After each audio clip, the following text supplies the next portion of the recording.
अस्सलाम वालेकुम।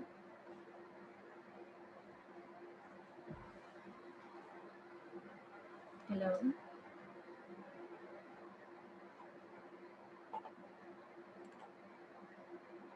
हेलो। अस्सलाम वालेकुम मैम। वालेकुम अस्सलाम। बेटे कैसे हैं आप लोग? अल्हम्दुलिल्लाह फाइन मैम। मैम आप कैसी हैं? बेटे वॉइस क्लियर है मेरी?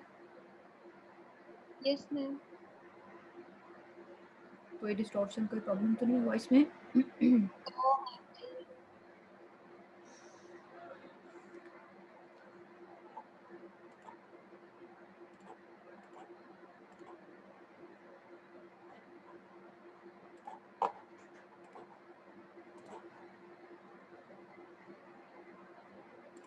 जी, सबके साथ स्क्रीन शेयर हो रही है?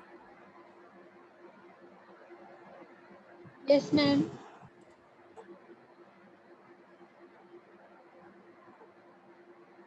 आप किसी को बता सकते हैं हम लोगों ने लास्ट लेक्चर के अंदर क्या डिस्कस किया था?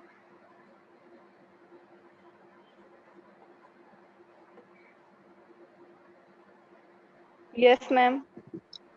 क्या पढ़ा था हम लोगों ने लास्ट लेक्चर में? यस मैम, हमने ना कॉमन शोल्डर इंजरीज पढ़ी थी, जिसमें हमने डिसलोकेशन पढ़ा था और उसकी टाइप्स पढ़ी थी। रोटेशनल था, रोटेटर का हमारे पास डिसलोकेशन थी, सबलेक्सेशन थी। और डिसलोकेशन, सबलक्सेशन थी। इसके अलावा हम लोगों ने क्या पढ़ा था? जो हमारे रोटेशनल और इंजरीज मैम हैं उसमें एहलर्स हमने डिजीज पढ़ी थी हमने, जी एहलर्स-डायनरोज सिंड्रोम सिंड्रोम था, हमने पढ़ा था कि जिन एंटीरियर लोगों में डिसलोकेशन पढ़ा था। कोई ऐसी चीज़ है लास्ट लेक्चर में से जो आप लोगों को समझ नहीं आई, जो आप लोगों को लगता हो कि ऊपर से ही गुजर गया है, या आप लोगों ने लेक्चर रीड किया हो तो समझ ना आई हो? है कोई क्वेश्चन किसी का? No ma'am. बेसिकली हम लोगों ने लास्ट लेक्चर में डिस्कस किया था शोल्डर की कॉमन इंजरीज। उसमें हमने कहा था कि 4 कॉमन इंजरीज हैं शोल्डर की, जिसमें हम कहते हैं कि रोटेटर कफ की इंजरी है, हमारी रोटेशनल इंजरीज हैं, रोटेशनल इंजरीज के अलावा डिसलोकेशन है, सबलक्सेशन है, और सब स्कैपुलर न्यूरोपैथी की हमने बात की थी। इसमें से हमने 2 चीज़ों को डिस्कस किया था लास्ट लेक्चर में, that was rotational injuries and dislocation. फिर हमने डिसलोकेशन में कहा कि 2 तरह की टर्म्स होती हैं, डिसलोकेशन है और सबलक्सेशन है। दोनों आपस में जो है उसमें क्या डिफरेंस है कि अगर कंप्लीट सेपरेशन हो जाती है दैट इज़ डिसलोकेशन, अगर इनकम्प्लीट सेपरेशन है आर्टिकुलर सर्फेसिस की तो उसको हमने नाम दे दिया था कि वो हमारी सबलक्सेशन है। फिर हमने बात की कि ग्लिनोह्यूमरल जॉइंट में डिसलोकेशन इस वजह से कॉमन है कि कुछ फैक्टर्स हैं, लाइक उसके एनाटमी इस तरह की है कि जो ग्लेनाइड फोसा है उसका साइज़ जो है वो इनएडुकेट है। फिर हमने ये कहा था कि साइज़ के अलावा हमारा जो ग्लेनाइड है, ठीक है, उसकी एंटीरियर टिल्टिंग होती है, और हमारा जो ह्यूमरल हेड है उसकी रेट्रोवर्जन होती है। अगर रेट्रोवर्जन इनएडुकेट हो तो उसके केस में भी हमारा जो शोल्डर है वो इनस्टेबल हो सकता है, और वो तब होती है जब हमारी रोटेटर कफ की वीकनेस हो जाए। फिर हमने ये बात की थी कि डिसलोकेशन जो है वो एंटीरियरली हो सकती है, डिसलोकेशन जो है वो पोस्टीरियरली हो सकती है, डिसलोकेशन जो है वो इंफीरियरली हो सकती है। शोल्डर में सुपीरियर डिसलोकेशन जो है वो नहीं होती। सुपीरियर डिसलोकेशन इस वजह से नहीं होती कि ऊपर जो है हमारा जो क्रैकोह्यूमरल लिगामेंट है वो अटैच होता है, और उसकी वजह से सुपीरियर डिसलोकेशन जो है वो नहीं हो पाती। फिर हमने ये बात की थी कि जो एंटीरियर इंफीरियर डिसलोकेशन है दैट इज़ मोर कॉमन। फिर हमने ये कहा कि अगर आप जो है वो इस तरह से गिरते हैं आउटस्ट्रेच हैंड के ऊपर, ठीक है, तो आपका जो एक्रोमियोक्लेविकुलर जॉइंट है वो उसकी डिसलोकेशन हो सकती है, या फिर आपकी जो क्लेविकल है वो फ्रैक्चर हो सकती है। ये हमारी इनडायरेक्ट मैकेनिज्म था एक्रोमियोक्लेविकुलर जॉइंट की डिसलोकेशन का। डायरेक्ट में हमने ये कहा कि आप गिरे ही इस तरह से हैं कि डायरेक्टली आपका जो सारा वेट है वो आपकी एक्रोमियन पे आ गया है, तो उस केस में एक्रोमियन के ऊपर जब सारी फोर्सेस डायरेक्ट होंगी तो वो आपकी जो एक्रोमियोक्लेविकुलर जॉइंट है उसकी डिसलोकेशन को कॉज कर सकती है। फिर हमने रोटेशनल इंजरीज के बारे में बात की। हमने ये कहा था कि रोटेशनल इंजरीज जो है वो 3 टाइप्स की होती हैं, या उसमें 3 तरह की इंजरीज हो सकती हैं। या तो आपका जो ग्लेनाइड लेब्रम है उसका टियर हो सकता है, या फिर आपके जो रोटेटर कफ मसल्स हैं, हमने उसमें बात की थी कि जो सुप्रास्पाइनेटस है वो सबसे ज़्यादा उसकी टेयरिंग होती है, सबसे ज़्यादा उसमें इन्फ्लेमेशन होती है। क्यों इन्फ्लेमेशन होती है, आप में से कोई बता सकता है? हमने लास्ट लेक्चर में इसको डिस्कस किया था।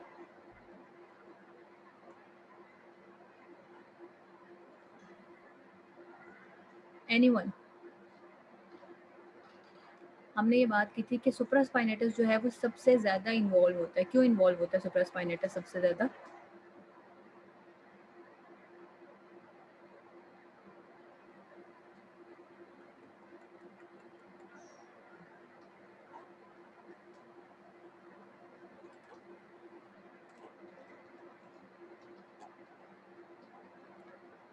क्यों इन्वॉल्व होता है सुप्रास्पाइनेटस सबसे ज़्यादा बेटा? किसी को भी नहीं आइडिया? कि मैम इस लो वेस्कुलरिटी होती है।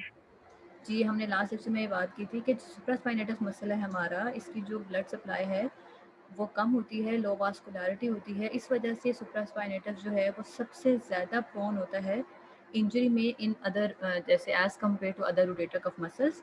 तो ये वाली बात हमने की। फिर हमने ये कहा था कि जो बाइसेप है उसका टियर हो सकता है जब आप फोर्सफुल जब एक्सटेंशन होती है एल्बो जॉइंट के ऊपर, तो उस केस में हमारा जो बाइसेप है उसमें जब टेंशन जनरेशन होती है तो उसकी वजह से बाइसेप का जो टियर है दैट इज़ कॉमन। तो ये वो चीज़ें थी जो हमने लास्ट लेक्चर में डिस्कस की। आज जो दो चीज़ें हमें डिस्कस करनी है that is basically rotator cuff injuries और साथ में हमारी जो सब स्कैपुलर न्यूरोपैथी है, सुप्रास्कैपुलर न्यूरोपैथी, उसके बारे में जो है वो हम डिस्कशन करेंगे। जी यूसुफ। मैम आवाज़ आ रही है मेरी आपको? जी आ रही है। मैम हमने पढ़ा जो बाइसेप का टियर होता है एक्सटेंशन के वक्त जब हम एल्बो की एक्सटेंशन कर रहे होते हैं, तो हम एक्सटेंशन तो हमारी एल्बो पे हो रही है, तो उसकी ओरिजिन वाले हेड पे टियर क्यों आता है? आपको बेटा क्वेश्चन की मुझे समझ आ रही? आप ये मतलब कि कह मैं रहे कहना हैं चाह रहा हूँ कि कि हम कि फोर्सफुल एक्सटेंशन एक्सटेंशन रोकते हैं हुई। जी। एल्बो के ऊपर, लेकिन हमारा टियर जो आ रहा है वो आ रहा है ह्यूमरस वाली साइड पे, उसके ओरिजिन वाले हेड पे टियर आ रहा है बाइसेप पे। क्योंकि हम ओवरहेड मूवमेंट कर रहे हैं। मैंने जब ओवरहेड, मैंने सिंपल ये रख के एल्बो को एक्सटेंड नहीं किया। हमने ये बात की थी कि जब आप कुछ चीज़ थ्रो कर रहे होते हैं, जब आप थ्रो करते हैं तो ओवरहेड मूवमेंट है। ओवरहेड मूवमेंट के साथ एल्बो पे फोर्सफुल एक्सटेंशन आ रही है, ठीक है। ओवरहेड मूवमेंट के साथ जब एल्बो पे एक्सटेंशन आ रही है तब तो बाइसेप इन्वॉल्व हो रहा है ना बीच में। मैं सिंपल बैठ के एल्बो को एक्सटेंड नहीं कर रही। अगर मैं सिंपल एल्बो को एक्सटेंड करती हूँ और सिंपल नॉर्मल रूटीन में कर रही हूँ तो उस टाइम पे तो जो बाइसेप है उसका टेयर के चांसेस होंगे ही नहीं। मैं ओवरहेड मूवमेंट कर रही हूँ, मैं किसी बॉल को थ्रो कर रही हूँ, ठीक है, मैं कोई स्पोर्ट्स कर रही हूँ जिसमें मैं एकदम से फोर्स लगा रही हूँ। मैंने एकदम से फोर्स लगाई है, एकदम से मैंने एल्बो पे एक्सटेंशन दी है, तो एल्बो की एक्सटेंशन से बाइसेप स्ट्रेच हो गया एकदम से, ठीक है। तो जब बाइसेप स्ट्रेच होगा, हम क्योंकि शोल्डर की इंस्टेबिलिटी की बात कर रहे हैं कि शोल्डर पे जो रोटेशनल मूवमेंट्स आती हैं उसकी वजह से क्या क्या इंजरीज हो सकती हैं। चूँकि हमने पढ़ा कि शोल्डर पे जब रोटेशनल इंजरीज आती हैं तो लेब्रम का टेयर हो सकता है। और हमने ये बात की थी कि जो बाइसेप का हेड है, सुपीरियर हेड, वो निकलता ही ग्लेनाइल लेब्रम से है, ठीक है। उसका सुपीरियर जो वो पार्ट है वो ग्लेनाइल लेब्रम से निकल रहा है। तो जब रोटेशनल इंजरीज में लेब्रम का टेयर होता है तो साथ में आपकी जो रोटेशनल इंजरीज हैं उसकी वजह से बाइसेप का जो वहाँ से ग्लेनाइल लेब्रम से जो बाइसेप निकल रहा है उसके ऊपर भी टेयरिंग आ सकती है, ठीक है। वो इस वजह से होती है कि जब आप एकदम से सडन एक्सटेंशन होती है तो बाइसेप के अंदर टेंशन जनरेशन होती है।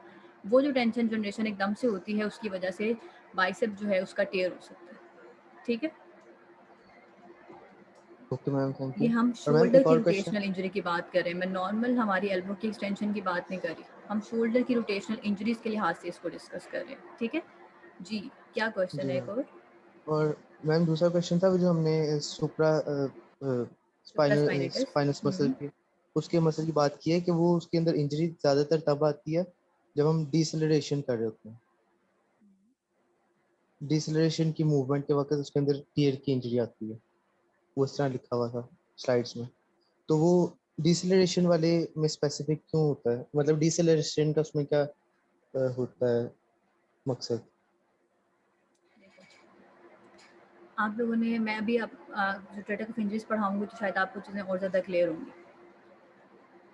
जब मैं overhead movement okay ma'am. Complete कर चुकी होती हूँ ना, जब मैंने कंप्लीट मूवमेंट कर ली है तो उस टाइम पे मेरे जो रोटेटर कफ हैं उनके ऊपर इम्पिंजमेंट नहीं आती।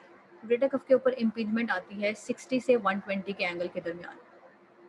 ये अभी रोटेटर कफ इंजरीज पढ़ लो, अगर उसके बाद भी नहीं समझ आएगा तो मैं इसको दोबारा से एक्सप्लेन कर दूँगी। ठीक है, ये हमने आज यही पढ़ना है, तो आपको होपफुली चीज़ें क्लियर हो जाएंगी। इसके अलावा कोई क्वेश्चन है तो रेज कर लो। इसके अलावा है कोई क्वेश्चन? नो मैम, मैम वो दूसरे लेक्चर में से वो मैं एंड पे पूछ लूंगा आपसे। चलिए ठीक है। अच्छा, हम बात कर रहे थे शोल्डर की कॉमन इंजरीज़ के बारे में। शोल्डर की कॉमन इंजरीज़ में हमने कहा था कि रोटेटर कफ इंजरीज़ और जो हमारी स्कैपुलर न्यूरोपैथीज़ हैं, ठीक है, कि हमारी जो नर्व है सब स्कैपुलर न्यूरोपैथी जो है वो हो सकती है शोल्डर में। तो हम बात कर लेते हैं कि रोटेटर कफ इंजरीज़ क्या हैं बेसिकली। हमारे वो वर्कर्स या हमारे वो एथलीट्स जो ओवरहेड मूवमेंट करते हैं फोर्सफुल, ठीक है, जैसे कोई चीज़ थ्रो करनी है, हम वॉलीबॉल की एग्जांपल ले लेते हैं कि आपने जो है वो ओवरहेड मूवमेंट करनी है, एल्बो को स्ट्रेट करने के बाद आपने जो वॉलीबॉल है उसको फेंकना है। तो ओवरहेड मूवमेंट्स के दरमियान हमारे जो ऐसी मूवमेंट्स जिसमें एबडक्शन या फ्लेक्शन, ओवरहेड मूवमेंट दो मूवमेंट्स में ही पॉसिबल है, या तो आप उसको एबडक्शन के फॉर्म में ओवरहेड ले जाएं ऊपर, या फिर आप उसको स्ट्रेट जो है वो फ्लेक्शन के फॉर्म में ले जाएं।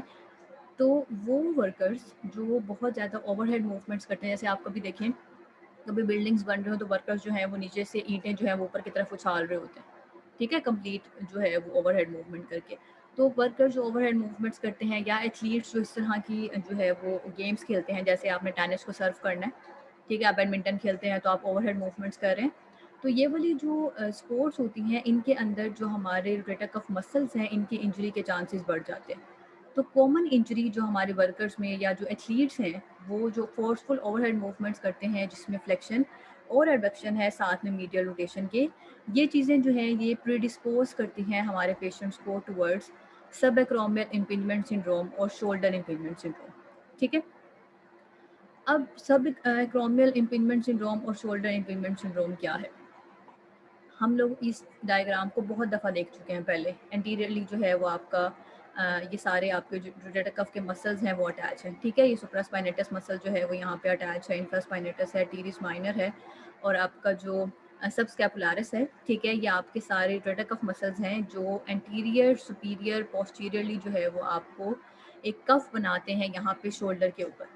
अब यहाँ पे आप देख सकते हैं कि एक्रोमियल के नीचे है आपका सुप्रास्पाइनेटस मसल, ठीक है।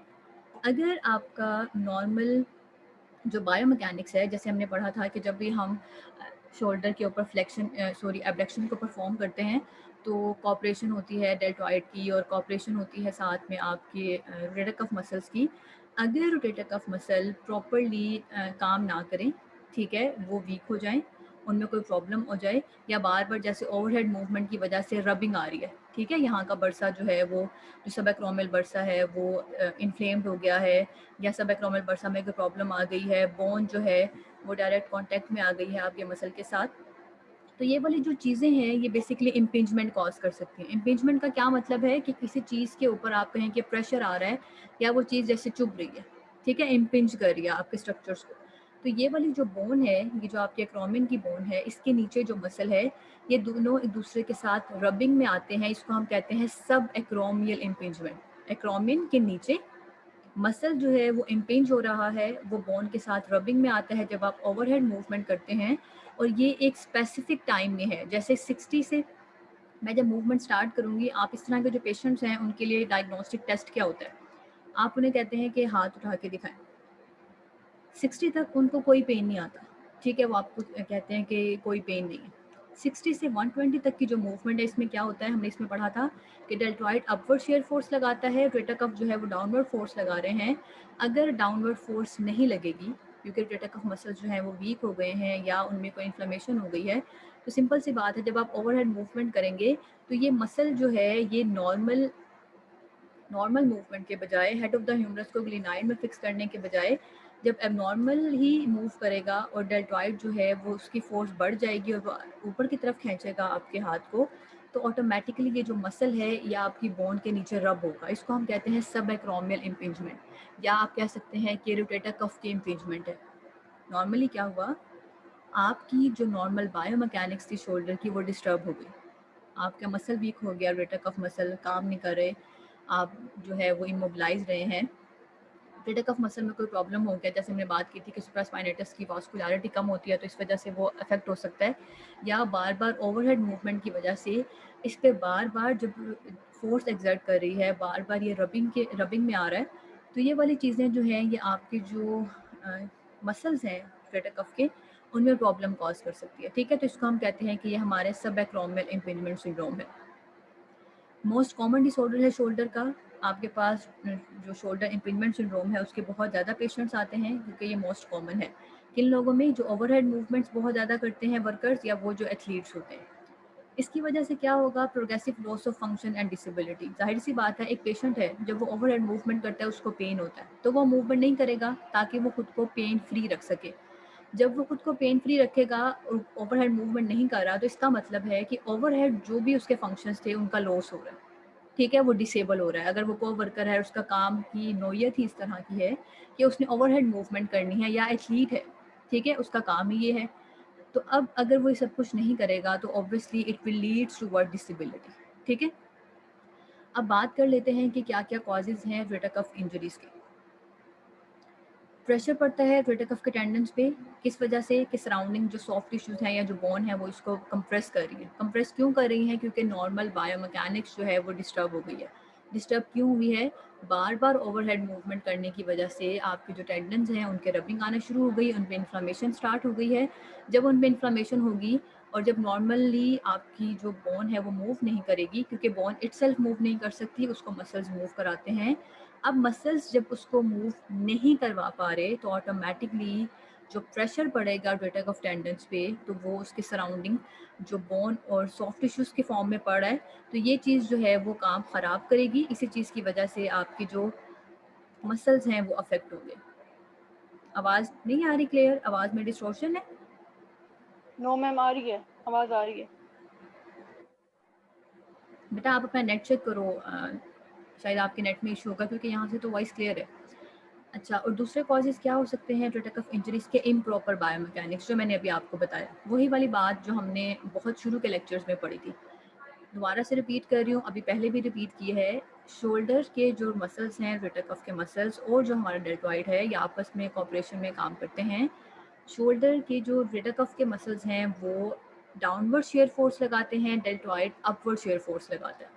जब डाउनवर्ड शेयर फोर्स लगती है तो हेड ऑफ द ह्यूमरस जो है वो ग्लिनाइड की तरफ आता है ताकि स्टेबिलिटी रहे।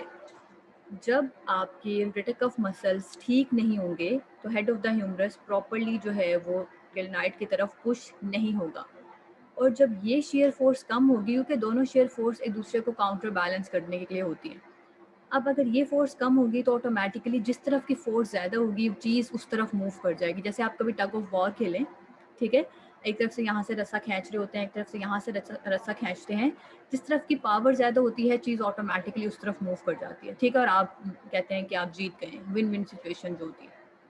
सेम वही चीज़ है, दोनों एक दूसरे के साथ काम कर रहे हैं, एक डाउनवर्ड एक्ट कर रहा है और एक जो डेल्टॉइड है वो अपवर्ड फोर्स लगा रहा है। अब ये वाली जो फोर्स है ये कम हो गई है और ये वाली फोर्स ज़्यादा हो गई है, तो ये आराम से शोल्डर को जो है वो ऊपर की तरफ ले जाएगा। तो ये इम्प्रॉपर बायोमैकेनिक्स होगी। जब एकदम से ऊपर की तरफ मूवमेंट जाएगी तो दोबारा से जो इंजरी के चांसेस हैं वो बढ़ जाएंगे।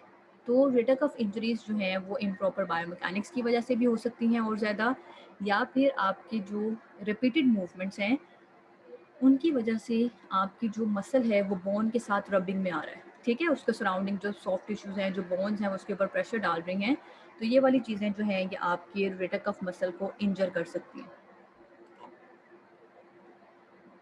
सिम्टम्स क्या क्या हैं? हमने पहले बात की थी कि जो मसल्स होते हैं they are the dynamic and static stabilisers as well. ठीक है, कि आप जब मूवमेंट्स करते हैं तो मसल्स आपको स्टेबलाइज करते हैं, और आपकी जब अगर आप मूवमेंट नहीं भी कर रहे तो एक स्टैटिक पोजीशन में भी मसल की कंट्रीब्यूशन होती है कि वो आपकी जो स्टैटिक पोजीशन है उसको मेंटेन करता है। अब हमने पहले कहा rotator cuff are the stabilisers, they are the dynamic stabilisers. अब ये यहाँ से सारी जगह से सपोर्ट कर रहे हैं, ठीक है, सुपीरियरली, एंटीरियरली और साइड से, सिर्फ इंफीरियर साइड से जो है वो इसको नहीं सपोर्ट कर रहे। अब अगर मेरे रोटेटर कफ मसल्स की इंजरी हो जाएगी, चूँकि ये मेरी बोन को सपोर्ट कर रहे हैं, तो मेरी जो शोल्डर है, ठीक है, उसकी हाइपर मोबिलिटी हो जाएगी एंटीरियर कैप्सूल की। क्यों? क्योंकि ये स्टेबलाइजर्स थे मेरे। जब ये स्टेबलाइज नहीं करेंगे तो मेरी मूवमेंट जो है वो एक्सेस हो जाएगी, ठीक है, एक्सेसिव मूवमेंट हो जाएगी। तो अब मेरे ये मसल्स इंजर हो गए तो सिम्टम्स में क्या आएगा? हाइपर मोबिलिटी हो जाएगी एंटीरियर कैप्सूल की, और मूवमेंट एक डायरेक्शन में जब हाइपर मोबाइल होती है तो ऑपोजिट डायरेक्शन में हाइपो हो जाती है, ऑटोमेटिकली कम हो जाती है। ठीक है, सारी डायरेक्शंस में हाइपर मोबिलिटी नहीं हो सकती। अब एंटीरियरली हाइपर मोबिलिटी है और पोस्टीरियर जो कैप्सूल है उसमें हाइपर मोबिलिटी हो जाएगी कि मूवमेंट जो है वो पोस्टीरियरली कम हो जाएंगी और एंटीरियरली जो है वो मूवमेंट बढ़ जाएंगी, जिसकी वजह से डिसलोकेशन के चांसेस जो हैं वो भी बढ़ जाते हैं। इसके अलावा जो हमारी एक्सटर्नल रोटेशन है, जब हमारे रोटेटर कफ मसल्स की इंजरी होती है तो एक्सटर्नल रोटेशन जो है वो बहुत ज़्यादा हो जाती है, ठीक है, और इंटरनल रोटेशन जो है वो कम हो जाती है। ऐसा कभी भी नहीं होता कि मूवमेंट्स जो हैं, जैसे मैं ये कहूँ कि फ्लेक्शन भी बहुत ज़्यादा है और एक्सटेंशन भी बहुत ज़्यादा है, ऐसे नहीं होता। जो ऑपोजिट की मूवमेंट्स होती हैं उनमें से हमेशा एक चीज़ बढ़ती है और एक चीज़ कम होती है। और दूसरी बात ये कि हमने ये बात की थी कि जो रोटेटर कफ के मसल्स हैं हमारे, उसमें से 3 हमारे लैटरल रोटेटर हैं और सिर्फ एक है सबस्कैपुलारिस, दैट इज़ मीडियल रोटेटर। तो अब जब रोटेटर कफ की इंजरीज हो गई हैं, ठीक है, और उसमें हमने ये बात की थी कि सुप्रास्पाइनेटस की इंजरी ज़्यादा कॉमन है, तो सुप्रास्पाइनेटस जो है that is an external rotator. तो अगर वो इंजर्ड होगा तो एक्सटर्नल रोटेशन बहुत ज़्यादा हो जाएगी। क्यों? क्योंकि वो अब उसको स्टेबलाइज ही नहीं कर रहा, ठीक है। तो एक्सेसिव एक्सटर्नल रोटेशन हो जाएगी क्योंकि एंटीरियर कैप्सूल की हाइपर मोबिलिटी है और पोस्टीरियर साइड पे जो है वो हाइपर मोबिलिटी है, तो उसमें आपकी जो इंटरनल रोटेशन है दैट इज़ लिमिटेड। इसके अलावा पूरा जो ग्लिनोह्यूमरल जॉइंट है वो लैक्स हो गया, हाइपर मोबाइल हो गया, उसके लिगामेंट्स जो हैं अब वो उस तरह के नहीं रहे, उसके लिगामेंट्स जो हैं वो उस तरह की अब स्टेबिलिटी नहीं प्रोवाइड करे, क्योंकि रोटेटर कफ जो है, जो कि डायनामिक स्टेबलाइजर था, अब उसकी इंजरी हो गई है, ठीक है। तो नॉर्मल सिम्टम्स क्या आते हैं जब रोटेटर कफ की इंजरी हो?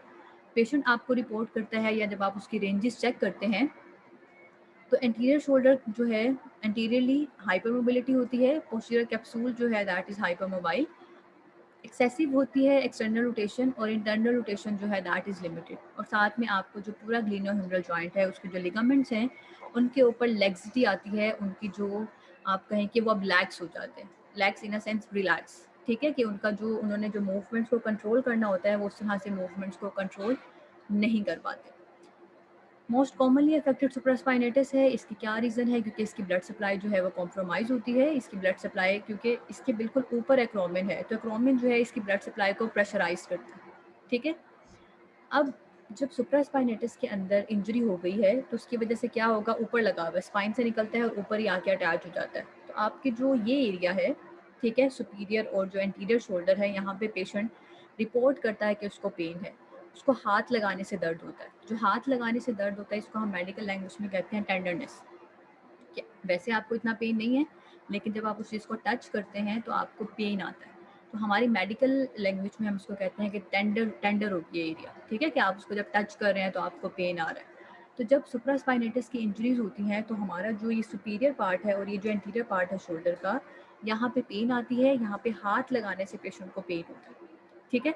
और अगर आपके मसल्स वीक होंगे तो ऑटोमेटिकली जो शोल्डर है उसकी वीकनेस हो जाएगी, शोल्डर की मूवमेंट्स नहीं हो पाएंगी प्रॉपर्ली, ठीक है, क्योंकि आपके मसल्स ही मूव कराते हैं। मैं दोबारा दोबारा इस बात को इसलिए रिपीट करती हूँ कि आपके माइंड में ये चीज़ रहे कि बोन मूव नहीं कर सकती, बोन को जो मूवमेंट करानी है वो उसके मसल्स ने करानी है।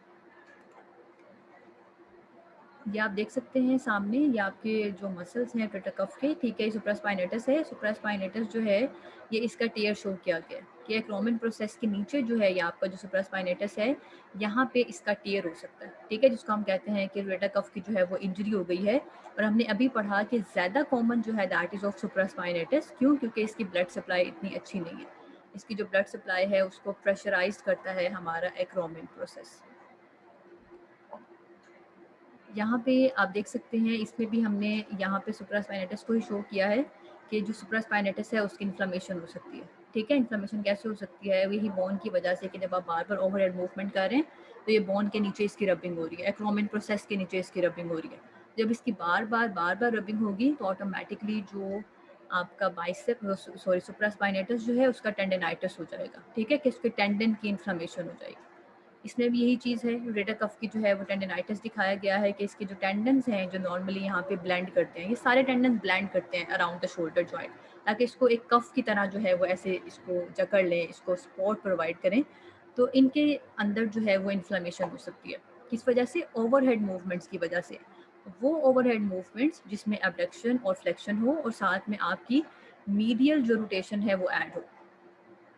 अब कौन-कौन सी एक्टिविटीज़ हैं बेसिकली जो इम्पीचमेंट सिंड्रोम को डेवलप कर सकते हैं? जैसे मैंने आपको पहले बताया, आप कुछ चीज़ थ्रो कर रहे हैं, ठीक है, मैं कोई चीज़ फेंकूँ, जैसे जेवलाइन जो है अगर आप उसको फेंकते हैं तो उसकी वजह से भी ये आपकी जो इम्पिंजमेंट है वो आ सकती है। या फिर आप टेनिस को सर्व कर रहे हैं या फिर आप स्विमिंग कर रहे हैं। स्विमिंग में जैसे कोई फ्री स्टाइल स्विमिंग कर रहा है, या आपने कभी देखा होगा कि बैक स्ट्रोक्स होते हैं, ठीक है, स्विमिंग के अंदर। तो स्विमिंग के जो बैक स्ट्रोक हैं उसमें भी मीडियल रोटेशन जो है वो बहुत ज़्यादा ऐड हो जाती है हमारे शोल्डर जॉइंट के ऊपर।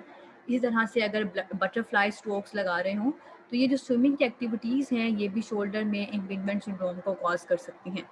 ये जो है ये आपके बैक स्ट्रोक्स हैं, ठीक है। आप देखेंगे कि शोल्डर पे ओवरहेड मूवमेंट हो रही है, साथ में शोल्डर जो है वो मीडियल रोटेशन में है। ये जेवेलाइन थ्रो है जिसमें आप देख सकते हैं कि एबडक्शन है और मीडियल रोटेशन है शोल्डर जॉइंट के ऊपर। तो ये वाली जो मूवमेंट्स हैं बेसिकली ये प्रमोट करती हैं कि हमारी जो ओवरहेड मूवमेंट्स जब होंगी तो ये वाली जो ओवरहेड मूवमेंट्स हैं ये बार बार जब रेपिटेशंस में होती हैं, क्योंकि मसल भी फटीग हो सकते हैं, मसल की एक कैपेसिटी होती है, उससे ज़्यादा जब आप काम कराते हैं तो वो फटीग कर जाते हैं। जब मसल फटीग होंगे तो ऑटोमेटिकली जब वो प्रॉपर्ली काम नहीं कर पाएंगे तो बायो मैकेनिक्स जो है आपकी वो ऑल्टर हो जाएगी, ठीक है। तो ये वाली जो चीज़ है ये आपकी रोटेटर कफ इंजरीज के साथ एसोसिएटेड है।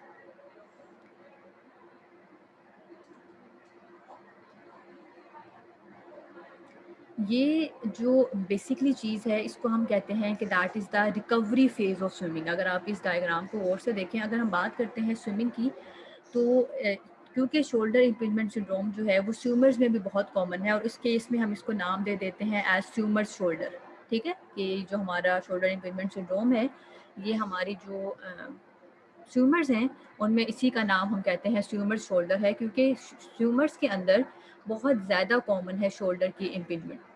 अब जो हमारी जो भी स्विमिंग होती है इसके बेसिकली 4 फेजेस होते हैं, ठीक है। कैच फेज़ है, पुल फेज़ है, फिर आप एग्जिट फेज़ है और रिकवरी फेज़ है।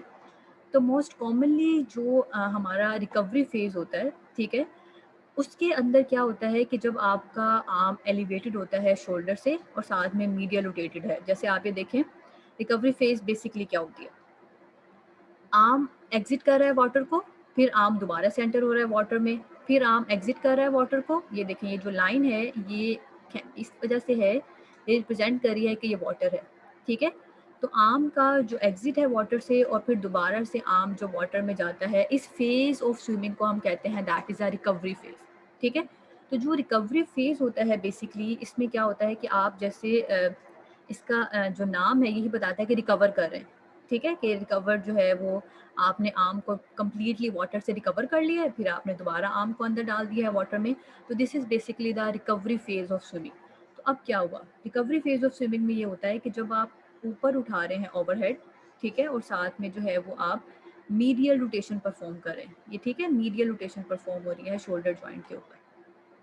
तो इस केस में क्या करता है, हमारा जो पीछे से सेरेटस इंटीरियर मसल है इसने स्कैपुला को रोटेट करना होता है, ठीक है, ताकि आपका जो सुप्रास्पाइनेटस है, जो इंफ्रास्पाइनेटस है, जो डेल्टॉइड है वो आराम से ह्यूमरस को अबडक्ट कर ले, ठीक है। सुप्रास्पाइनेटस जो है वो हमने अभी बात की थी कि हमारे जो रोटेटर कफ के मसल्स हैं वो डेल्टॉइड के साथ कोऑपरेशन में काम करते हैं ताकि ये डाउनवर्ड फोर्स लगाएं और डेल्टॉइड अपवर्ड फोर्स लगा के आराम से शोल्डर जॉइंट को अबडक्ट करा ले।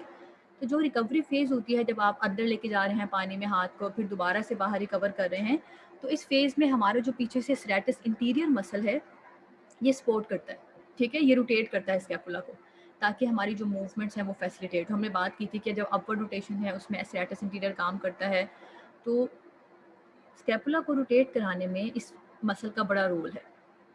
कहा जाता है कि जब बार बार जो है वो स्विमर्स, क्योंकि बहुत ज़्यादा जब स्विमिंग करते हैं तो आपका जो ये मसल है ये फटीग हो जाता है, ठीक है। तो क्योंकि इसको बहुत ज़्यादा टेंशन डेवलप करनी पड़ती है ताकि ये जो रिकवरी फेज़ है इसको कंप्लीट किया जा सके। बार बार आप बाहर हाथ लेके आ रहे हैं, स्कैपुला को जो है उसको रोटेशन रिक्वायर्ड है। तो स्कैपुला को रोटेट करने के लिए सेरेटस इंटीरियर को बहुत मैक्सिमम टेंशन जनरेट करनी पड़ती है। तो जब बार बार मैक्सिमम टेंशन जनरेट करनी पड़ती है तो मसल की बस हो जाती है, ठीक है, वो फटीग हो जाता है, वो उससे ज़्यादा उससे काम नहीं होता। तो जब ये फटीग होता है तो स्कैपुला जो है वो प्रॉपरली सफिशेंटली रोटेट नहीं कर पाती। जब स्कैपुला रोटेट नहीं करेगी सफिशेंटली तो ह्यूमरस की अबडक्शन जो है वो अफेक्ट होगी, ठीक है। जब ह्यूमरस अबडक्ट नहीं कर पाएगा, बायोमैकेनिक्स जो है वो ख़राब होगी शोल्डर जॉइंट की, और ये जो मसल्स हैं हमारे ये बोन के अंदर इम्पिंज होना शुरू हो जाएंगे, ठीक है। This is swimmers shoulder. क्या बात है, सिंपल, कि जो हमारी रिकवरी फेज़ होती है शोल्डर में, सॉरी स्विमिंग में, उसमें क्या होता है कि जब आप रिकवरी फेस करते हैं तो ये ज़रूरी है कि स्टैटिन स्टीरियर जो है वो स्कैपुला को रोटेट कराए, ताकि आपके जो रोटेटर कफ के मसल्स हैं वो डेल्टॉइड के साथ मिलके जो प्रॉपर ह्यूमरस की एबडक्शन है उसको परफॉर्म करा सके। अब क्या हुआ है, स्टैटिस इंटीरियर थक गया है, उससे अब और ज़्यादा टेंशन जो है वो जनरेट नहीं हो रही, क्योंकि रिकवरी फेज़ में बहुत ज़्यादा टेंशन जो है उसको जनरेट करना पड़ता है। तो ये मसल फटीग हो गया। जब ये मसल फटीग होगा तो स्कैपुला को प्रॉपर्ली जो है वो रोटेट नहीं कर पाएगा। जब ये रोटेट नहीं कर पाएगा तो ह्यूमरस की एबडक्शन नहीं होगी, क्योंकि स्कैपुलो ह्यूमरल रिदम में हमने ये बात पढ़ी थी कि स्कैपुला रोटेट करती है टू फैसिलिटेट ह्यूमरल एबडक्शन। ठीक है। अब अगर स्कैपुला प्रॉपर्ली रोटेट नहीं करेगी तो ह्यूमरस एबडक्शन जो है वो फ्रीली नहीं हो पाएगी। जब वो फ्रीली नहीं हो पाएगी तो बायोमैकेनिक्स ऑल्टर हो गई। बायोमैकेनिक्स ऑल्टर होगी तो इम्पिंचमेंट जो है वो आ सकती है हमारे मसल्स के ऊपर। तो ये है हमारा ह्यूमरस शोल्डर। इसके अलावा क्या क्या फैक्टर्स हैं जो शोल्डर में इम्पिंचमेंट को कॉज कर सकते हैं। बाय बर्थ जो हमारा क्रोमिन प्रोसेस है, या तो बिल्कुल फ्लैट है या बिल्कुल हुक शेप है। अब जो हुक होता है उसमें भी ये होता है कि जब आप मूवमेंट कर रहे होते हैं तो उस हुक के अंदर जो है वो मसल बीच में आ जाता है। ठीक है, फंस जाता है, इम्पिंज होता है वो। तो एनाटॉमिकल फैक्टर्स में अगर आपका एक्रोमिन बिल्कुल फ्लैट हो या एक्रोमिन जो है वो हुक शेप हो बहुत ज़्यादा, तो उस वरना अदरवाइज वो नॉर्मली थोड़ा सा कर्व होता है। ठीक है, ज़्यादा कर्व नहीं है कि बिल्कुल हुक बना दे, लेस कर्व होता है, बिल्कुल फ्लैट भी नहीं होता। तो अगर वो फ्लैट हो, नॉर्मल से जो है वो हटके हो, कर्व ना हो या बहुत ज़्यादा हुक्ड हो, तो ये चीज़ें भी इम्पिंजमेंट सिंड्रोम को कॉज कर सकती हैं।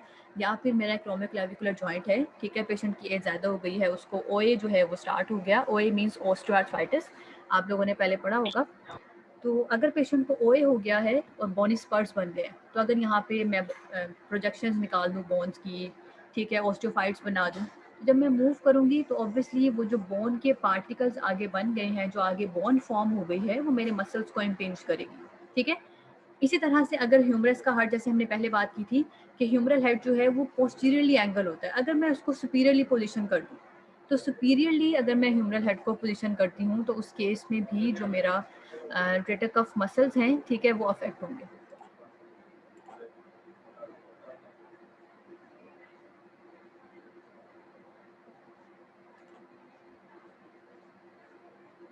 बेटा फ्लैट एक्रोमिन के साथ डिस्लोकेशन नहीं होगी। देखो ना, फ्लैट सिर्फ हम उसकी जो अनाटमी है उसको कह रहे हैं। थोड़ा सा लेस कर्व है, थोड़ा सा कर्व्ड होता है नॉर्मली, लेकिन कुछ लोगों में वो फ्लैट भी होता है।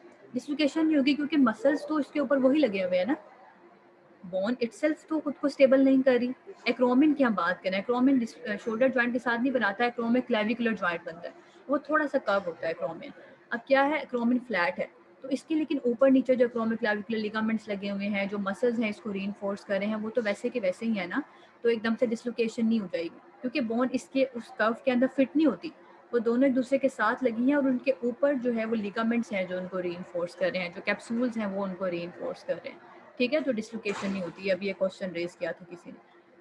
अच्छा, अब इसके बारे में दो तरह की थेरीज हैं। ठीक है, कि शोल्डर जो इम्पिंजमेंट सिंड्रोम है उसके बारे में दो थेरीज जो है वो आप कहें कि सपोज हुई है, या दो थेरीज जो है वो पेश की गई। एक है आपकी इम्पिंजमेंट थेरी और दूसरा है आपकी ऑल्टरनेटिव थेरी। अब ये थेरीज बेसिकली क्या कहती है?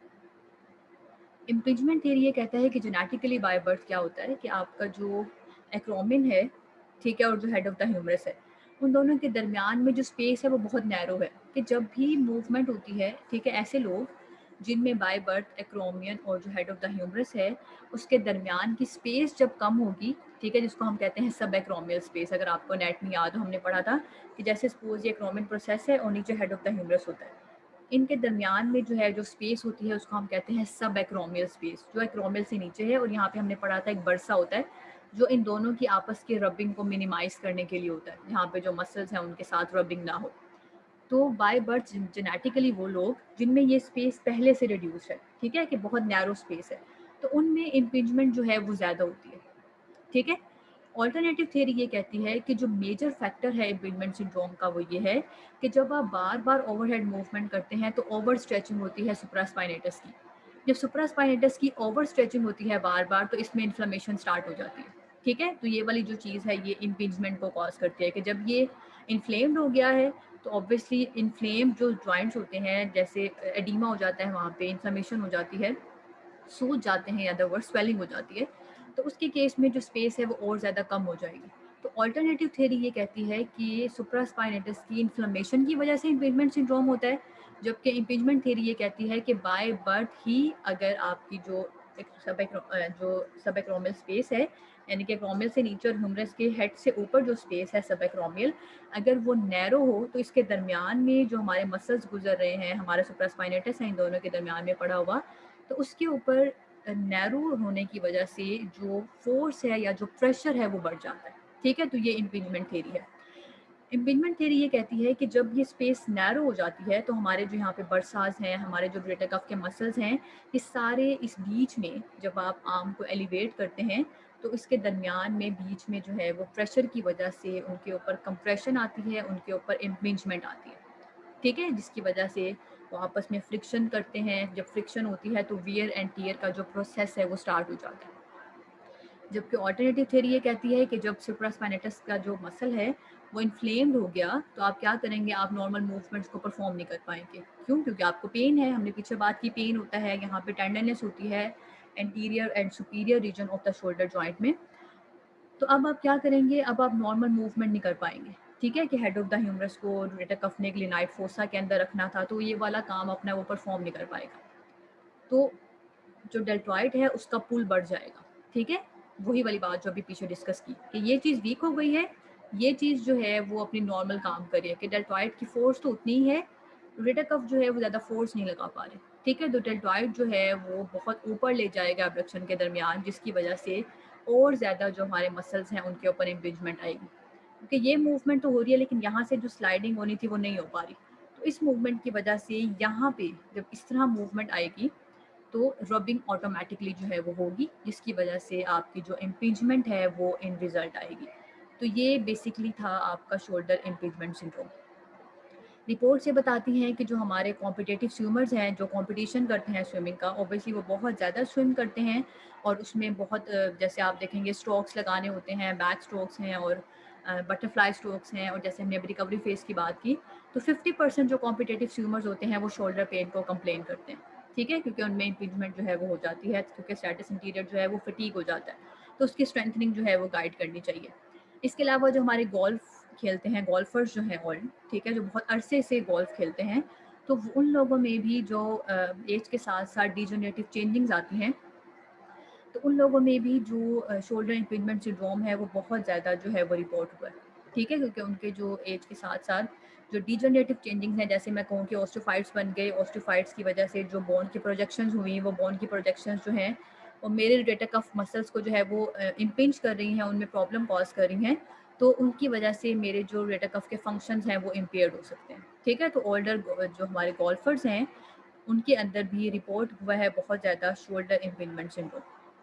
अच्छा, ये वो चीज़ है जो मैं आपको यूसुफ उस वहाँ पे बता रही थी कि आपने मुझे ये कहा कि मसल्स जो हैं वो किस तरह से पेन आता है उसमें। तो ये बेसिकली जो रोटेटर कफ के मसल्स होते हैं या जो शोल्डर इम्पिंजमेंट सिंड्रोम है, इसके लिए हम वर्ड यूज़ करते हैं पेनफुल आर्क, कि एक आर्क में पेशेंट को पेन होगा, पूरी रेंज ऑफ मोशन में पेशेंट को पेन नहीं होगा। क्यों पेन नहीं होगा? मैं यहाँ से जब यहाँ तक लिफ्ट कर रही हूँ तो अभी ओवरहेड मूवमेंट में यहाँ पे एक्रोमियन के अंदर तो मसल गया ही नहीं है। ठीक है, मैं जब इसको ओवरहेड करूँगी तो फिर इस स्पेस के अंदर जो है वो मसल आएगा और वहाँ पे उसकी इंगेजमेंट होगी, वहाँ पे उसकी रबिंग होगी। यहाँ तक तो अभी वो यहीं पे है, दोनों आपस में इन कांटेक्ट में नहीं आ रहे, ह्यूमरल स्पेस कम नहीं हो रही, तो इस रेंज में मुझे कोई पेन नहीं होगा। जब 60 से मैं 120 तक की रेंज में लेके जाऊँगी, चूँकि अब आहिस्ता आहिस्ता से मेरा जो ह्यूमरस है वो इन कांटेक्ट आ रहा है, मेरे एक्रोमियन के साथ जा रहा है, दोनों की स्पेस आपस में कम हो रही है, तो अगर यहाँ पे मेरे मसल प्रॉपर्ली काम नहीं करेंगे रोटेटर कफ के, तो मेरा डेल्टॉइड मेरे हाथ को जब ऊपर लेके जाएगा और यहाँ पे डाउनवर्ड जब मूवमेंट नहीं आ रही जो कि रोटेटर कफ ने करनी थी, तो ऑटोमेटिकली रोटेटर कफ के जो मसल्स हैं वो यहाँ पे इस बोन के दरमियान में इम्पिंज होंगे, उनके ऊपर प्रेशर आएगा। तो ये वाली जो पेन है, ये वाली जो रीजन है सॉरी जिसमें पेन आता है, इसको हम कहते हैं पेनफुल आर्क सिंड्रोम, कि एक खास आर्क के अंदर पेन आता है, उसके बाद जब आप दोबारा और ऊपर लेके जा रहे हैं तो पेन नहीं आएगा, क्योंकि अब वो एक्रोमियन की स्पेस से बाहर निकल आया।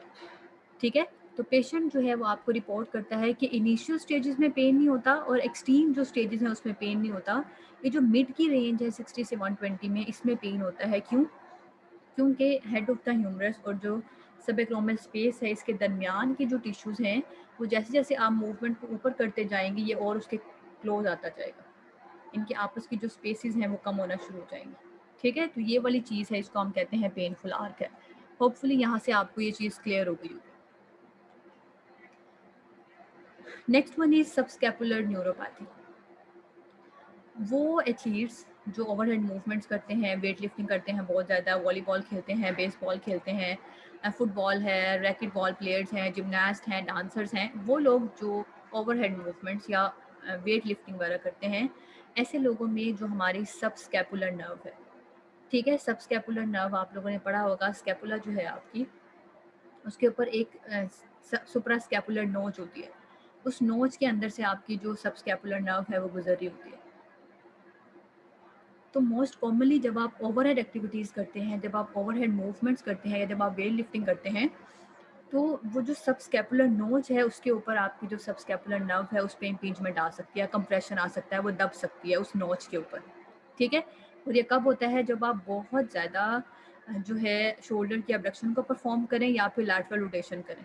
ठीक है, जैसे आप कोई वेट लिफ्ट कर रहे हैं, ये शोल्डर फुली अबडक्टेड है और साथ में रोटेटेड है, तो जब शोल्डर फुली अबडक्टेड होता है और साथ में रोटेटेड होता है तो उस टाइम पे आपकी जो सुप्रा स्कैपुलर नर्व है, ठीक है, सुप्रा स्कैपुलर नर्व जो है उसकी इन्फ्लेमेशन हो सकती है या उस पर कंप्रेशन आ सकता है आपकी सुप्रा स्कैपुलर नोच पे।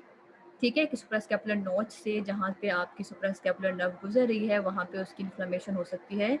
किन मूवमेंट में? अगर आप हैवी वेट लिफ्टिंग करते हैं, आप बहुत ज़्यादा ओवरहेड एक्टिविटीज़ करते हैं, आप जिमनास्ट हैं, ठीक है, या फिर आप टेनिस को जब सर्व कर रहे हैं तो ओवरहेड मूवमेंट कर रहे हैं अबडक्शन की, रोटेशन की, तो उस केस में जो पीछे से आपकी सुप्रास्कैपुलर नर्व है उसके ऊपर इन्फ्लेमेशन आ सकती है। ठीक है, कंप्रेशन की जगह नर्व पे स्ट्रेच भी आ सकता है। नर्व पे जब ओवर स्ट्रेचिंग होती है, बेटा ये आप लोगों ने बायोमैकेनिक्स में पढ़ा होगा, बायोमैकेनिक्स ऑफ नर्व पढ़ लिया है ना आप लोगों ने? मेरा ख्याल है बायोमैकेनिक्स 1 में ही है कि दो तरह की इंजरीज Yes, होती हैं, कंप्रेशन होती है और आपकी जो स्ट्रेचिंग इंजरीज है yes, वो होती ma'am. है। ठीक है, तो जब आप बार बार ओवरहेड मूवमेंट कर रहे हैं तो ओवरहेड मूवमेंट की वजह से नर्व पे स्ट्रेच आ सकता है, लेकिन नर्व कंप्रेस हो सकती है सुप्रास्कैपुलर नोच पे। Both are different things. ठीक है, मैं जब ओवरहेड एकदम से मूवमेंट करूंगी तो मेरी नर्व स्ट्रेच हो सकती है, जब वो स्ट्रेच होगी तो आपने पढ़ा है नर्व की शीट्स होती हैं, वो जो नर्व की शीट्स होती हैं वो डिस्टर्ब हो सकती हैं और फिर जो नर्व कंडक्शन वेलोसिटीज़ हैं वो अफेक्ट होती हैं। ये सारी चीज़ें बायोमैकेनिक्स 1 का पार्ट है। अब नर्व कंप्रेस हो सकती है सुप्रास्कैपुलर नोच के लेवल पे, लेकिन ओवरहेड रेपिटेटिव मूवमेंट्स की वजह से नर्व स्ट्रेच हो सकती है। बात समझ आ रही है ये कि अगर मैं ओवरहेड मूवमेंट करती हूँ रेपिटेशन में बार बार तो मेरी नर्व के ऊपर स्ट्रेचिंग आ सकती है। इसके अलावा मेरी नर्व कंप्रेशन में भी आ सकती है अगर वो सुप्रास्कैपुलर नोच के लेवल पे कंप्रेस हो जाती है और वहाँ पे वो ज़्यादा कंप्रेस होती है कि वो नोच उसको कंप्रेस कर देती है। मूवमेंट की वजह से नर्व पे स्ट्रेचिंग आएगी और जिस एरिया में नर्व है जहाँ से वो पास कर रही है वहाँ पे उसके ऊपर कंप्रेशन आ सकता है। Is it clear now? Yes, ma'am. Difference क्या है कि कब नर्व स्ट्रेच हो सकती है और कब नर्व कंप्रेस हो सकती है? सिंपल सी बात है बेटा, नर्व स्ट्रेच तब हो सकती है जब आप वो एक्शन परफॉर्म करें उस मसल का जिसको वो सप्लाई कर रही है, ठीक है, कि नर्व पे एकदम से जो है वो स्ट्रेच आ जाए। जैसे शैटिक नर्व है, शैटिक को अगर मैंने स्ट्रेच करना होगा तो मैं स्ट्रेट लेग रेस करूँगी। शायद स्ट्रेट लेग रेस आपने अभी आपको इतना क्लियर ना समझ आए। अगर आप लोग वैसे आप लोगों ने MMTs पढ़ी हैं, मैनुअल मसल टेस्टिंग, तो आपको स्ट्रेट लेग रेस पता होगा कि अगर मैं सीधा स्पाइन लेट जाती हूँ और मैं टांग को बिल्कुल सीधा कर लूँ कि मेरी हिप पे फ्लेक्शन हो लेकिन नी एक्सटेंडेड हो और मेरा एंकल हो, ठीक है, तो इसको हम कहते हैं कि हमने टांग को जब पूरा सीधा उठा ले, that is called as straight leg raise. अब स्ट्रेट लेग रेस जो है उसमें मेरी शैटिका जो है उस पर स्ट्रेच आता है। ऐसी मूवमेंट्स जो आपके नर्व को स्ट्रेच करें, जैसे अगर मैं सुप्रास्कैपुलर नर्व की बात करूँ, जब मैं ओवरहेड मूवमेंट करती हूँ तो ये मेरे जो पीछे नर्व है वो स्ट्रेच होती है। तो मूवमेंट्स में नर्व स्ट्रेच होती है, लेकिन वो जिन स्ट्रक्चर्स में से गुजर रही होती है वहाँ से वो कंप्रेस हो सकती है। जैसे मैं अगर बात करती हूँ मेरी स्पाइनल नर्व्स की, आप लोगों ने पढ़ा सर्वाइकल की नर्व्स हैं, थोरेसिक से नर्व निकलती हैं, सैक्रल से, लंबर से, इन सबसे नर्व निकलती है। और वो जो नर्व है वो फोरामिनाज से निकलती है, ठीक है। आपके ट्रांसफर प्रोसेस से जो है वो नर्व निकल रही हैं, फिर आगे फोरामिनाज हैं, तो वहाँ पे उनकी कंप्रेशन हो सकती है अगर वहाँ पे इन्फ्लेमेशन हो जाए। ये सारा बायोमैकेनिक्स 1 का पार्ट है। तो ये वो चीज़ें हैं कि नर्व जिन स्ट्रक्चर से गुजर रही होती है वहाँ पे उसके ऊपर कंप्रेशन आ सकती है। स्ट्रक्चर नर्व को स्ट्रेच नहीं कर सकते। नर्व स्ट्रेच होती है मूवमेंट्स के दौरान, ठीक है। लेकिन वो जिन स्ट्रक्चर्स में से पास कर रही है, अगर वहाँ पे कोई प्रॉब्लम हो जाए, वहाँ पे कोई इन्फ्लेमेशन हो जाए, वहाँ पे कोई इंजरी हो जाए, वहाँ पे स्वेलिंग हो जाए, वहाँ पे एडिमा बन जाए, तो फिर वो नर्व का एरिया तंग कर देंगे, तो नर्व कंप्रेस हो जाएगी उनके दरमियान में।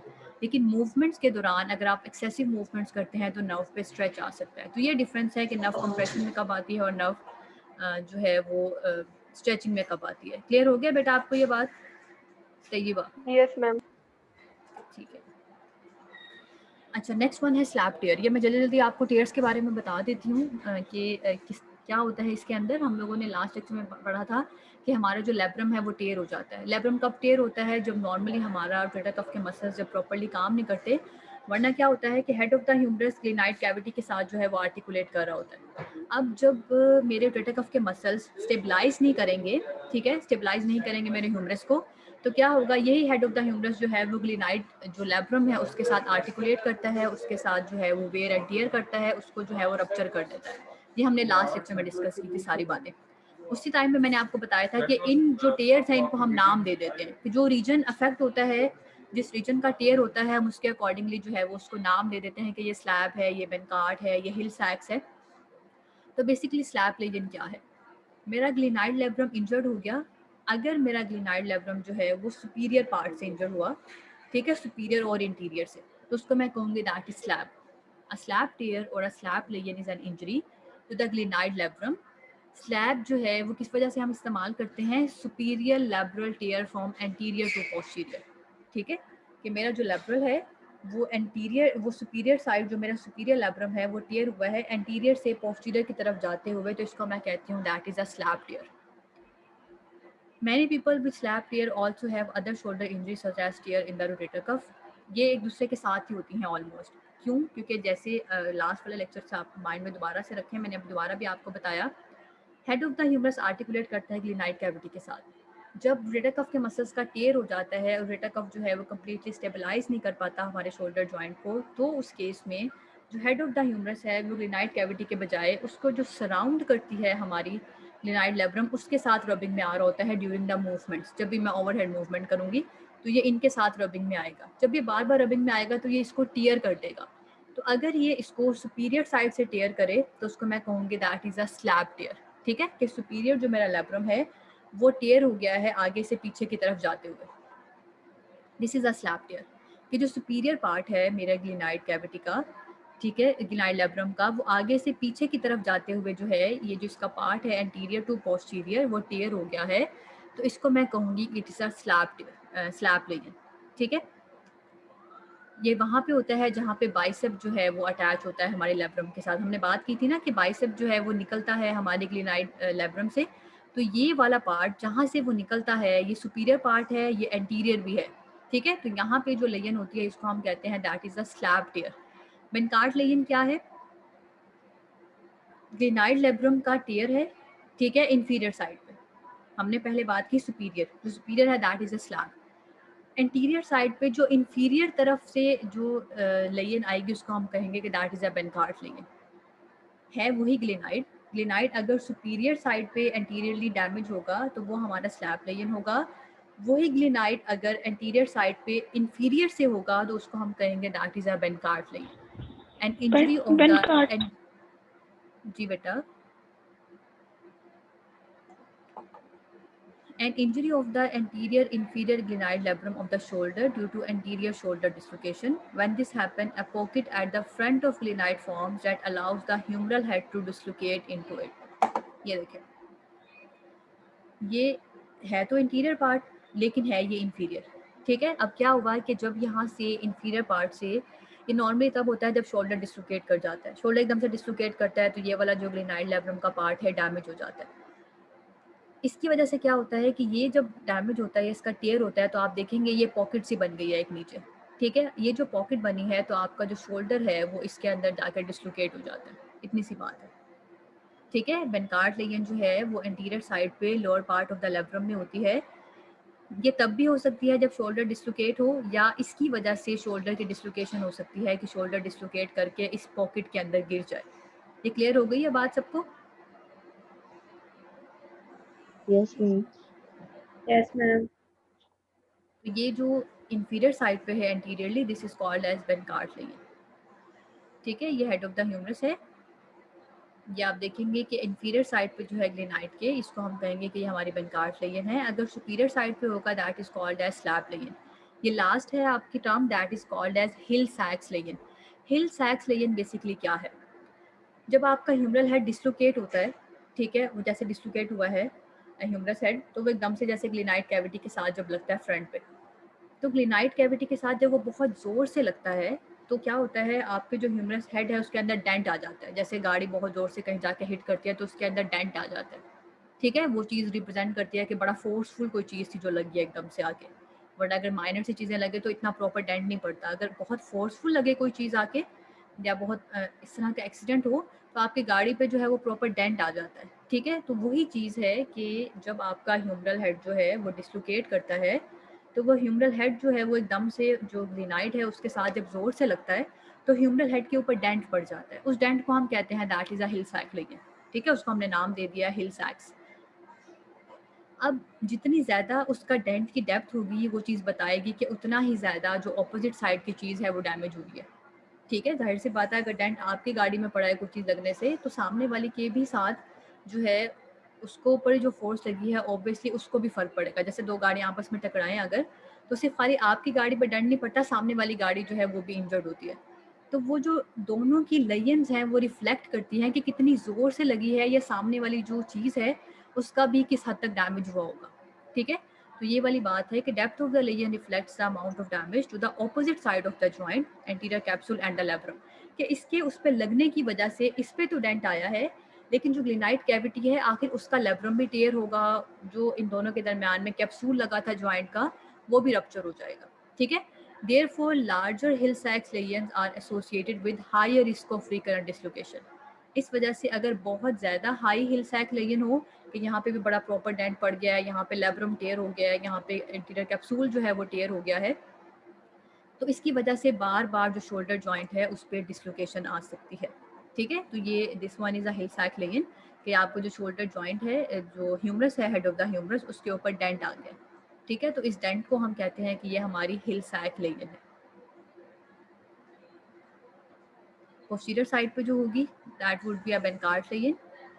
ये जो डेंटिंग है that is called as Hill Sachs lesion, ठीक है। कि एकदम से जो है ये आके लगेगा जब, तो आपका जो ग्लेनाइड रिम है एंटीरियरली वो डैमेज हो जाएगा, ठीक है। तो इसको हम कहते हैं कि ये हमारा जो है वो हिल सैक है। जो हमारी क्या कहते हैं, जो ह्यूमरस का हेड है उसके अंदर जो डेंट पड़ता है उसको हम कहते हैं, ठीक है। तो ये आज का लेक्चर था। किसी को एक्सक्यूज मी इसमें मैम, से कुछ नहीं समझ आया तो आप रेज कर लें। जी बेटा। मैम जो बैंक गार्ड लेंगे मैम वो इंटीरियर और इंफीरियर लेंगे होगी ना, या फिर जी, पोस्टीरियर जैसे इंफीरियर होगी? नहीं नहीं, जैसे ये ग्लेनाइड कैविटी है सपोज, इसके सराउंडिंग पे सारा ग्लेनाइड लेब्रम लगा हुआ है। Yes ma'am.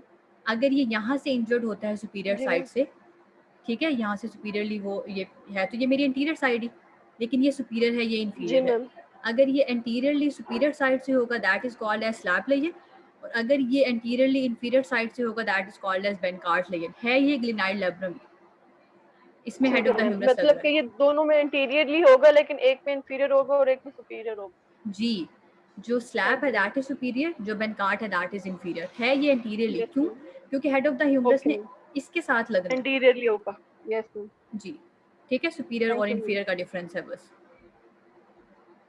जी क्लियर है सबको? मैम जी बेटा। मैम हिल सैक मैम लेगिन बता रहे हैं। मैम लास्ट स्लाइड रिपीट कर दें। लास्ट पे हमने बेनकार्ड लेगिन के बाद जो पढ़ा है वो रिवाइज करवा दें हमने कृपा जो के। लास्ट में पढ़ा है that is a Hill Sachs lesion. Hill Sachs lesion basically क्या है?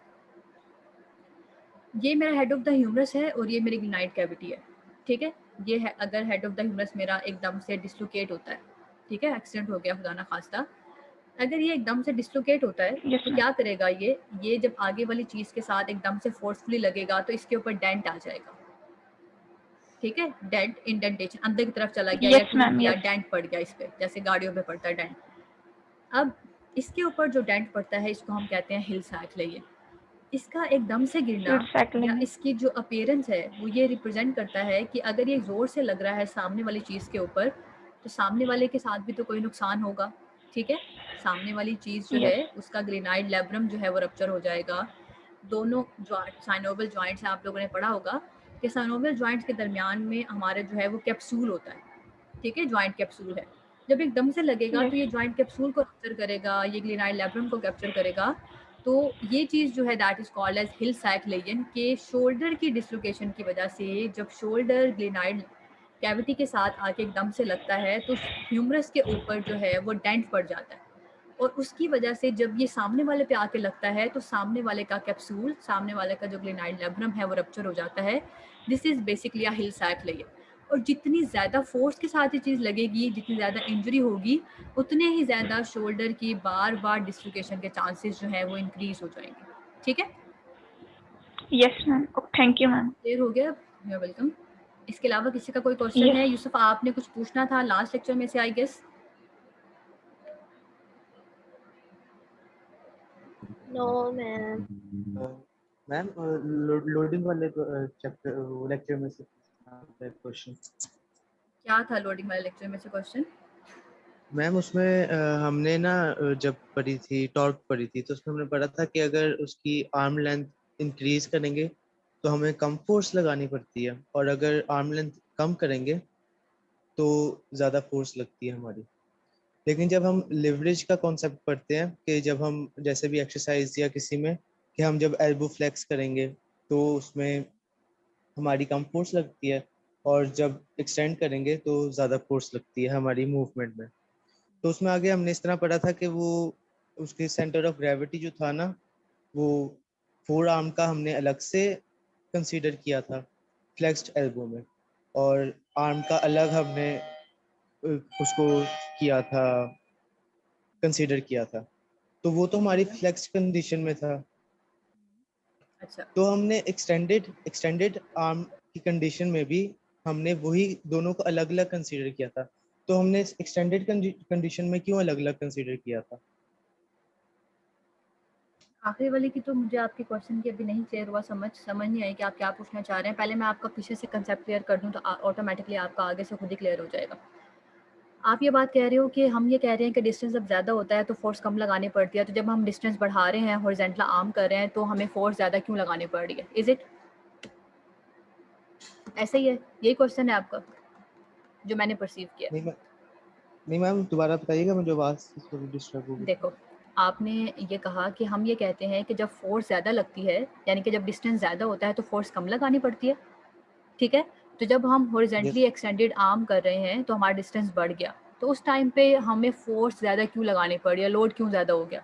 ऐसा ही है? Yes ma'am. जबकि हम तो ये कह रहे हैं कि जब डिस्टेंस ज़्यादा होता है तो फोर्स कम लगानी पड़ती है। Yes ma'am. देखो, जो डिस्टेंस की बात है फोर्स के साथ, वो टॉर्क की बात है कि जब डिस्टेंस ज़्यादा होता है तो फोर्स कम लगती है और टॉर्क जनरेट हो जाता है। टॉर्क तो हमारा जनरेट हुआ हुआ पहले ही, हमने पहले ही ले लिया कि जो mid point of the arm है उसको हमने लिया कि वो सपोज 35 न्यूटन उस पर फोर्स लग रही है, उसका वेट 35 न्यूटन है। क्लियर हो गया? टॉर्क तो हमने ले लिया हुआ है। डिस्टेंस की जो बात है वो टॉर्क के साथ है कि जितना ज़्यादा डिस्टेंस होता है टॉर्क उतना जनरेट होता है। हम जो हॉरिजॉन्टली आर्म एक्सटेंडेड की बात कर रहे हैं, हम ये कहते हैं कि जब हम आर्म को एक्सटेंड कर लेते हैं, चूंकि टॉर्क डिस्टेंस पे बेस करता है तो आर्म एक्सटेंडेड में टॉर्क ज़्यादा जनरेट होता है। जब आर्म एक्सटेंडेड में टॉर्क ज़्यादा जनरेट होगा, टॉर्क हमारी डिज़ायर्ड नहीं है, तो हमारे मसल्स को उस टॉर्क को काउंटर बैलेंस करने के लिए ज़्यादा फोर्स लगानी पड़ेगी। जब हमारे मसल्स उस फोर्स को काउंटर बैलेंस करने के लिए और ज़्यादा फोर्स लगाएंगे तो हमारे जो शोल्डर जॉइंट्स हैं उनके ऊपर कंप्रेसिव लोड्स बढ़ जाएंगे। ये बात है। जो डिस्टेंस है उसका ताल्लुक टॉर्क के साथ है। जो हमारे शोल्डर के ऊपर फोर्स लग रही है वो उस टॉर्क की वजह से लग रही है जिसको हमने मिनिमाइज करना है।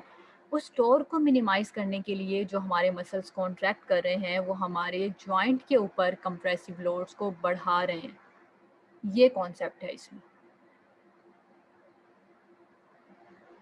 ठीक, तो मैम मुझे ये समझ आई है कि जब हमारी एक्सटेंडेड होती है, आर्म आर्म जो है एक्सटेंडेड है, तो उस पर ज़्यादा फोर्स हमारी, इसलिए हम लोड कंसीडर करते हैं क्योंकि उस पर कंप्रेसिव जो मसल्स की कंप्रेसिव फोर्स है वो ज़्यादा हो जाती है। बेटा देखो ना, आप लोगों ने पढ़ा होगा फल्क्रम, लोड और एफर्ट के बारे में, ठीक है। जी अब अगर हम शोल्डर जॉइंट की बात करते हैं तो शोल्डर के केस में ये जो है ये मेरा फल्क्रम है, ये मेरे एफर्ट है मसल्स जिसने इसको मूव कराना है, ठीक है। और जो मेरा लोड है हमने पहले बात कर ली कि सेंटर पॉइंट पे एक्ट कर रहा है। तो बीच में जब एफर्ट होती है तो मैकेनिकल डिसएडवांटेज होता है हमेशा। थर्ड ऑर्डर लीवर है, पढ़ा होगा आप लोगों ने कहीं नहीं में। जी इस बात का है कॉन्सेप्ट, सिंपल सी बात है, जब एफर्ट बीच में आती है यस तो लोड तो थर्ड ऑर्डर लीवर बन जाता है ये। अब ये एफर्ट है, ये मेरे मसल है। हम ये बात कर रहे हैं सिंपल कि जब टॉर्क जनरेट होता है, क्योंकि मैंने हॉरिजॉन्टली एक्सटेंड किया आर्म को, जब मैंने हॉरिजॉन्टली एक्सटेंड किया आर्म को मोमेंट आर्म से डिस्टेंस ज़्यादा, ये मोमेंट आर्म है सारा, शोल्डर तक का जो सारा ये डिस्टेंस है ये मोमेंट आर्म है। जब ये डिस्टेंस ज़्यादा होता है तो टॉर्क ज़्यादा जनरेट होता है, क्योंकि टॉर्क डिपेंडेंट है डिस्टेंस के ऊपर, मोमेंट आर्म के ऊपर, ठीक है। जब ये टॉर्क ज़्यादा है तो ये चाहता है कि जब मैं आर्म को एक्सटेंड कर रही हूँ तो मेरी रोटेशन आ जाए आर्म के ऊपर, जो मैं नहीं चाहती कि रोटेशन आए, क्योंकि टॉर्क जो है sorry that is a rotatory force जो रोटेशन को ऐड करती है, ठीक है। या किसी भी फोर्स का जो रोटेटरी कंपोनेंट होता है that is basically a torque. अब जब मैं हॉरिजॉन्टली एक्सटेंड कर रही हूँ आर्म को और यहाँ पे टॉर्क जनरेट हो रहा है, वो चाहता है कि रोटेशन में चला जाए, लेकिन मैं नहीं चाहती कि रोटेशन में जाए, ये मैंने इसको सिंपल हॉरिजॉन्टल जो है एक्सटेंड किया है। तो उस टॉर्क को काउंटर बैलेंस करने के लिए मेरे जो ये मसल्स हैं इनको बहुत फोर्स लगानी पड़ रही है, ठीक है। इनकी एफर्ट बढ़ रही है, इनकी जब एफर्ट बढ़ेगी, जब ज़्यादा कॉन्ट्रैक्ट करेंगे, जब ज़्यादा टेंशन जनरेट करेंगे तो ये ऑटोमेटिकली मेरे शोल्डर की तरफ लोड्स को बढ़ा देंगे। तो इट्स बेटर कि मैं शोल्डर को फ्लेक्स करके कोई मूवमेंट करूं, ताकि जब डिस्टेंस कम हो जाएगा तो ऑटोमेटिकली टॉर्क कम हो जाएगा। जब टॉर्क कम हो जाएगा तो मेरे मसल्स को लेस एफर्ट लगानी पड़ेगी। जब वो लेस एफर्ट लगाएंगे, टेंशन कम जनरेट करेंगे, तो मेरे जॉइंट की तरफ जो लोड्स हैं वो ऑटोमेटिकली कम हो जाएंगे। ये बेसिक कॉन्सेप्ट है इसके पीछे।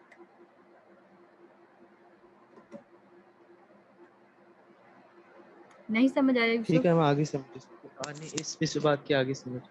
लेकिन ठीक मैम है, वो ना क्लियर एक है। स्लाइड थी उसमें जब हमने, यस मैम, उसमें जब हम हम्म। फोर्स निकाल रहे थे ना कि इस पे मसल पे मतलब वो कितनी तो हमने फोर्स लग रही है डिफरेंट हमारी। उसमें वो तो हमने डिफरेंट उसमें लिया है, वो तो हमने डिफरेंट उसमें लिया है कि जब आप आर्म को एक्सटेंड करते हैं तो कितनी बनती है, क्योंकि मोमेंटम इतना हो जाता है, डिस्टेंस बढ़ जाता है। और जब आप फ्लेक्शन में करते हैं तो डिस्टेंस पे क्या फ़र्क पड़ेगा, वो तो हमने वो चीज़ ली है सिर्फ आपको नहीं मैम समझाने के उसमें, लिए कि डिस्टेंस कम होने से कितना जो है वो फ़र्क पड़ता है आपके टॉर्क के ऊपर। ठीक है मैम, नहीं उसमें मुझे बस ये सब बात समझ नहीं आ रही थी कि हमने एक्सटेंडेड में भी ना, एक्सटेंडेड कंडीशन में भी हमने आर्म की और फोर आर्म की अलग अलग निकाली थी लेंथ सेंटर के हिसाब से। तब भी हमने सेंटर का, फोर आर्म का सेंटर अलग रखा था, सेंटर ऑफ ग्रेविटी, और आर्म का अलग रखा था, बेटा जबकि वो एक ही कंसीडर नहीं होना चाहिए एक्सटेंडेड कंडीशन में। हमने उसको पहले एक ही कंसीडर किया है, पहले जो पीछे हमने पढ़ा उसको हमने एक ही कंसीडर किया है, फिर हमने एग्जांपल के तौर पे उसको लिया है कि आप जैसे जैसे जो है वो जैसे हमने पहले कंप्लीट एक्सटेंशन में पढ़ा है, फिर हमने थोड़ा सा उसको डाउन कर लिया, फिर हमने उसको बिल्कुल ही जो है वो एडक्शन में ले गए हैं। तो जैसे जैसे आप आर्म की पोजिशन को चेंज करते हैं, सेंटर ऑफ ग्रेविटी जो है वो चेंज होता रहेगा, ठीक है। जिनका लेक्चर है वो लीव कर दें, मेरा खुद 1 बजे लेक्चर है नेक्स्ट। ठीक है, मुझे भी आगे समझ। अच्छा, सॉरी मैंने आपका टाइम ज़्यादा ले लिया। नहीं बेटा, इट्स गुड कि आपके कॉन्सेप्ट्स क्लियर होने चाहिए। अगर आपको नहीं समझ आ रही थी तो अब आपको क्लियर हो गई ये चीज़। जैसे जैसे हम आर्म की पोजीशंस को चेंज करते रहेंगे वैसे वैसे सेंटर ऑफ ग्रेविटी भी तो चेंज होता रहेगा ना, सेंटर ऑफ मास चेंज होता रहेगा। तो इसलिए हमने yes ma'am. Different different points में लिया है। हम जिस चीज़ को फोकस कर रहे हैं हम उसके अकॉर्डिंगली उसका सेंटर ले लेंगे। कि अगर हम सिर्फ अपर आर्म का लेना चाहेंगे तो अपर आर्म के दरमियान का पॉइंट हम लेंगे, अगर हम पूरा आर्म लेना चाहेंगे तो फिर हम उनके दरमियान का पार्ट लेंगे, ठीक है। इट्स अप टू अस कि हम कौन सा पार्ट ले रहे हैं, हम किसके ऊपर फोकस कर रहे हैं। Is it clear now? ठीक है मैम। Yes ma'am. चलिए, किसी का फर्दर कोई क्वेश्चन है, क्योंकि मेरी नेक्स्ट क्लास है 1 बजे। सबको क्लियर हो गया?